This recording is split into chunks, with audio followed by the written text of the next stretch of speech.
खेसारी लाल यादव भोजपुरी का नंबर 1 कलाकार हो गए हैं। ये हम नहीं, ये आप लोग कहेंगे कि ये बोल रहा है खेसारी लाल यादव के यूट्यूबर है। नहीं, हम नहीं, मनोज तिवारी बोल रहे हैं। आज हम आपको एक बात बताएं, हमारी बात सुपरस्टार रवि किशन नहीं थे, हमारी बात सुपरस्टार दिनेश लाल यादव हुआ, उसके बाद सुपरस्टार पवन सिंह हुआ, खेसारी लाल यादव हुआ, तब भी रवि किशन सबके बाद आते थे। नहीं मनोज भाई ये बताइए कि पहले तो हम था सबसे भोजपुरी का, उसके बाद दिनेश लाल यादव नेहरू आए, उसके बाद रवि किशन आए, उसके बाद पावर पवन सिंह आए, उसके बाद खेसारी लाल यादव। लेकिन हम अब छोटा मोटा हो गए हैं, मेरे से ऊपर अब दिनेश लाल यादव नेहरू हो गए, उसके बाद रवि किशन हो गए, उसके बाद पवन सिंह हो गए, और पवन सिंह से ऊपर हो गए हमारा ट्रेनिंग स्टार खेसारी लाल यादव। और पावर स्टार पवन सिंह के लोग कहते हैं कि भोजपुरी में पावर स्टार पवन सिंह है।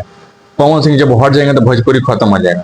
हाँ ना, भाई बड़ा नेता तो ही जाके मनोज तिवारी से पूछिए, इतना बड़े बड़े और पावर स्टार पवन सिंह से पूछिए कि भोजपुरी का आखिर सबसे बड़ा कलाकार कौन है। आप हैं, आपको आप खाली अपने आप से कह रहे हैं कि हम हैं। नहीं, यहाँ खेसारी लाल यादव बन चुका है। खेसारी लाल यादव एक ऐसा कलाकार है जिसके पास सिंगिंग नहीं था, एक्टिंग नहीं था, डांस नहीं था, बॉडी नहीं था, मनी नहीं था, पहचान नहीं था। पावर स्टार पवन सिंह के पास सब कुछ था, क्योंकि पावर स्टार पवन सिंह राजपूत खानदान से आते हैं। उनके भाई उन लोग तो खानदानी तो चलता है, लेकिन यहाँ खेसारी लाल यादव अपनी आप पर मेहनत किया, अपने विश्वास पर मेहनत किया।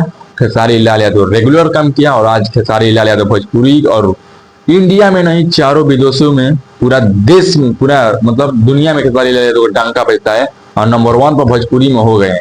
कोई कितनों को ही पावर पवन सिंह, कोई मतलब झूठ मूठ कही पावर पवन सिंह ना हो पे, यहाँ खेसारी लाल यादव सबसे ऊपर हो गए हैं। ये मनोज तिवारी कहे हैं कि मैं था, उसके बाद निरहुआ थे, उसके बाद रवि किशन, उसके बाद पवन सिंह, अब खेसारी लाल यादव भोजपुरी में आ गए हैं। और भाई साहब जबरदस्त जिस तरीका से अंदाज किया है खेसारी लाल यादव काम किए हैं, उस तरीका से और जिस बैकग्राउंड से खेसारी लाल यादव गए हैं, भाई साहब खेसारी लाल यादव को लोग गिराने की कोशिश कर रहा था, लेकिन आज भोजपुरी में नंबर 1 है और खूंटा गाड़ दिए हैं। इसको हिलाने वाला अभी तक भोजपुरी में कोई पैदा नहीं हुआ है। जब खेसारी लाल यादव यहाँ से छोड़ेंगे तभी भोजपुरी में कोई आगे बढ़ेगा, और यहाँ तक आने पहुंचना बड़ बात नहीं है, कोई नहीं पहुंच पाएगा। खेसारी लाल यादव, क्योंकि आज के डेट में जो खेसारी लाल यादव है, उसके बाद बॉडी है, अच्छा सिंगिंग है, अच्छा एक्टिंग है, अच्छा घर हो गया, अच्छा बैकग्राउंड हो गया, अच्छा जान पहचान हो गया, सब कुछ आज अपने नाम पर, अपने दम पर खेसारी लाल यादव जो है बना लिया है, और नंबर 1 पर भोजपुरी का राज कर रहे हैं खेसारी लाल यादव। तो आप लोगों को कैसा लगता है ये न्यूज आपको जान पर? मेरे चैनल पर नए हो तो चैनल को लाइक कीजिए, सब्सक्राइब कीजिए, बेल आइकन दबाकर नोटिफिकेशन कीजिए। चलिए मिलते हैं कुछ अपडेट कर जय हिंद।